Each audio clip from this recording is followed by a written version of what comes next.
Dari GP125 ke Moto3, gelar Rookie of the Year jadi penanda era baru. Sejak era GP125 di tahun 1990, dunia balap motor kelas ringan selalu memiliki satu gelar yang jadi tolak ukur pembalap muda terbaik, Rookie of the Year. Bukan sekedar penghargaan simbolis, tapi validasi nyata bahwa seorang debutan pantas diperhitungkan untuk masa depan. Nama-nama seperti Dani Pedrosa, Jorge Lorenzo, dan Marc Marquez sempat meraih gelar ini, lalu naik level jadi juara dunia di kelas atas. Ketika GP125 berganti era menjadi Moto3 pada 2012, tradisi itu tetap hidup. Moto3 menjadi ajang debut bagi para pembalap junior terbaik dunia, dan gelar Rookie of the Year kini makin bernilai karena peta persaingan makin brutal. Pembalap Asia mulai unjuk gigi, tapi belum ada satupun dari Indonesia yang menembus daftar emas ini. Sekarang, satu nama datang membawa harapan besar untuk mengubah sejarah, Veda Ega Pratama. Targetnya jelas, bukan sekedar tampil, tapi menyabet gelar debutan terbaik Moto3 2026. Sebuah misi besar yang akan kita kupas sampai ke akar. Veda Ega Pratama, anak Gunung Kidul yang siap mengguncang Moto3 dunia. Lahir di Gunung Kidul, DIY, Veda Ega Pratama bukan hanya atlet muda biasa. Di usianya yang baru 17 tahun, dia telah mencetak rekor bersejarah bagi Indonesia. Juara Asia Talent Cup 2023, runner-up Red Bull Rookies Cup 2025, dan sekarang ia resmi menjadi pembalap Moto3 dunia bersama Honda Tim Asia musim 2026.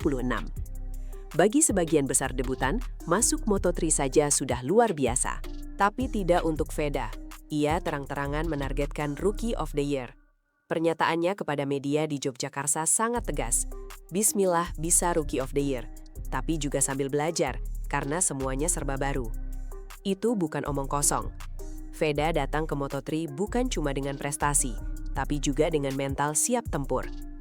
Dalam dunia yang penuh tekanan, pernyataan seperti itu adalah bukti bahwa ia tak hanya punya nyali, tapi juga strategi.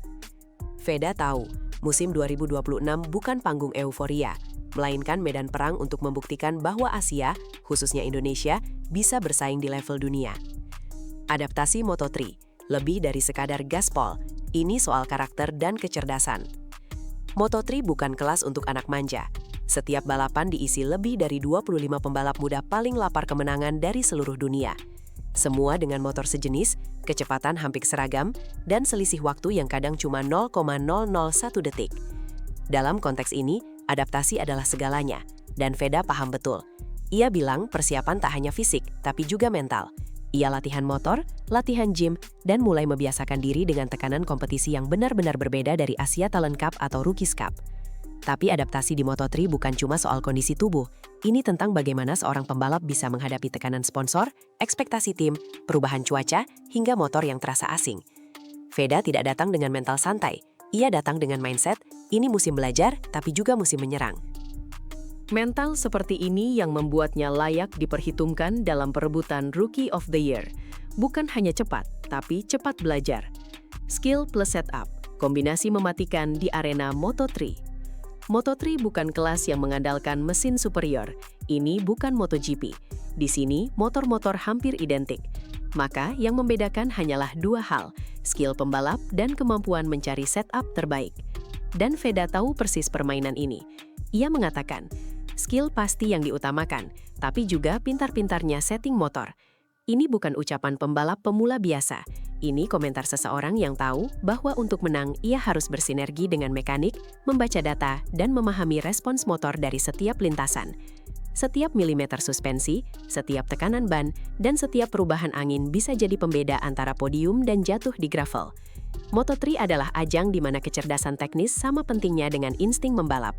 Dan dari pengalaman Veda di Rookies Cup, di mana ia beberapa kali merubah setup di tengah sesi dan langsung naik performa, kita tahu dia bukan pembalap satu dimensi. Ia adalah pembelajar cepat, kombinasi yang sangat berbahaya. Honda Tim Asia, lebih dari sekadar tim, ini pilar masa depan Asia. Veda akan membela Honda Tim Asia, tim yang punya misi jelas, mencetak bintang dari Asia untuk dunia. Tapi jangan salah, ini bukan tim hiburan. Honda Tim Asia adalah proyek serius dari HRC untuk mengembangkan talenta non-Eropa agar bisa bersaing di MotoGP masa depan. Beberapa alumni tim ini, seperti Ai Ogura dan Somkiat Chantra, bahkan nyaris promosi ke MotoGP. Musim ini, Veda akan bertandem dengan Zen Mitani, rider Jepang yang sudah beberapa kali menjajal Moto3 sebagai pengganti.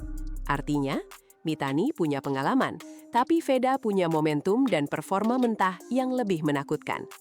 Mereka akan saling mendorong, dan jika chemistry-nya tepat, Honda Tim Asia bisa jadi kuda hitam di klasemen tim. Veda bukan pembalap yang akan dikasih motor seadanya. Dia berada di tim dengan dukungan pabrikan, pembinaan dari HRC, dan jaringan teknik yang kuat. Sebuah ekosistem ideal untuk mengincar Rookie of the Year. Lawan-lawan Veda di Moto3 2026 bukan anak kecil lagi, ini para monster junior Eropa. Moto3 2026 bukan panggung sunyi. Veda tidak akan masuk ke kelas yang kosong dari persaingan. Di sana sudah menunggu sederet nama yang bukan sembarang rookie. Ada Maximo Quiles, juara Junior GP 2025 asal Spanyol yang langsung direkrut tim papan atas.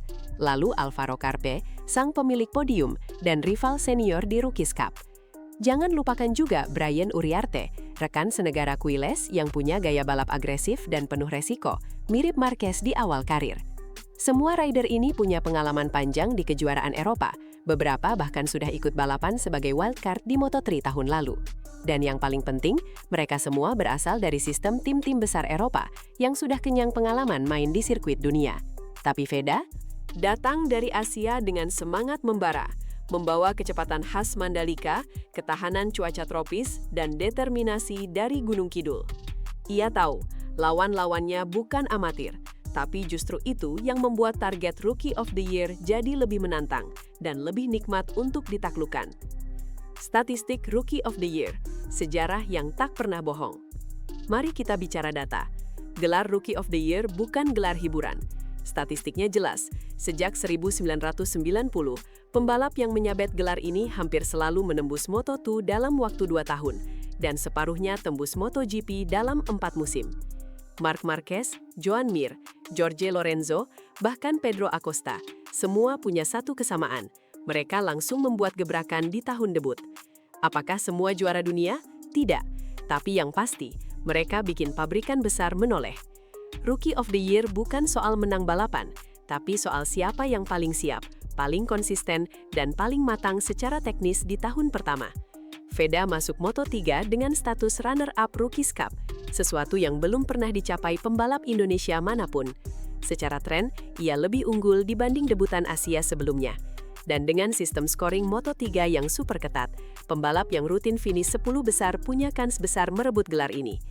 Jika ia konsisten sejak seri pertama, sejarah bisa ditulis ulang. Indonesia siap punya rookie terbaik dunia. Tekanan media dan harapan bangsa, beban atau bahan bakar. Veda tidak hanya membawa helm Arai dan wearpack Honda. Dia membawa seluruh harapan bangsa. Setiap langkahnya dipantau media, setiap hasilnya disorot fans, dan setiap kesalahannya akan jadi headline. Tapi itu konsekuensi jadi ikon. Moto3 bukan cuma tentang tikungan dan throttle. Ini juga soal cara menghadapi sorotan kamera, wawancara penuh tekanan, dan ekspektasi jutaan pasang mata. Bagi pembalap muda, tekanan ini bisa menghancurkan atau justru menguatkan. Veda sudah membuktikan mentalnya saat menang di Asia Talent Cup, lalu konsisten di Red Bull Rookies Cup saat lawan-lawan Eropa bermain kotor dan tekanan podium makin besar. Ia tidak goyah. Dan kini di Moto3, ia kembali di bawah spotlight. Bedanya, kini ia tampil di layar dunia. Jika bisa menjadikan tekanan ini sebagai bahan bakar semangat, bukan beban di pundak, Veda bisa jadi lebih dari sekadar Rookie of the Year. Ia bisa jadi pionir generasi Asia selanjutnya. Yang membedakan legenda dan talenta biasa bukan kecepatan, tapi kekuatan mental di tengah badai. Pembuktian Asia. Veda Ega jadi simbol kebangkitan timur di ajang barat. Dunia balap motor dikuasai Eropa selama puluhan tahun. Spanyol, Italia, Prancis, dan Jepang. Mereka punya infrastruktur, sponsor, dan tim junior dari usia 10 tahun. Tapi sekarang, Asia mulai bangkit. dan Veda adalah ujung tombaknya. Honda Tim Asia bukan sekadar proyek pengembangan. Ini adalah statement bahwa Asia bukan penonton, tapi siap jadi penentu. Musim 2026 menjadi saksi apakah pembalap Asia bisa mengalahkan sistem mapan Eropa. Jika Veda bisa tampil konsisten dan meraih Rookie of the Year, maka bukan hanya dia yang menang. Itu adalah kemenangan filosofi latihan, pendekatan disiplin Asia, dan gaya balap yang unik yang selama ini diremehkan. Dan bukan tidak mungkin, langkah Veda membuka pintu bagi lebih banyak pembalap Asia ke Moto3 dan Moto2, tanpa harus bergantung pada wildcard atau jalur sponsor. Veda bukan cuma pembalap cepat, dia adalah simbol bahwa kebangkitan Timur tidak bisa dihentikan. Dan Moto3 2026 mungkin jadi titik balik sejarah itu. Target berani, lawan berat, tapi mimpi besar tak pernah salah. Apakah Veda bisa jadi Rookie of the Year Moto3 2026? Jawaban logisnya, tantangan ini luar biasa berat, tapi bukan mustahil. Ia bukan datang sebagai favorit utama, tapi datang dengan paket lengkap, talenta alami, catatan prestasi kuat, dukungan tim profesional, dan mental baja.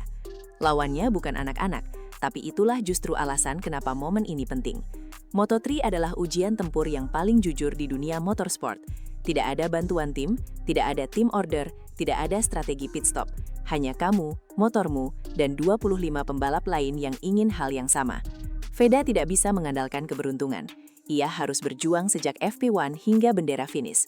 Tapi jika ada satu hal yang bisa mengubah statistik menjadi sejarah, itu adalah mentalitas juara.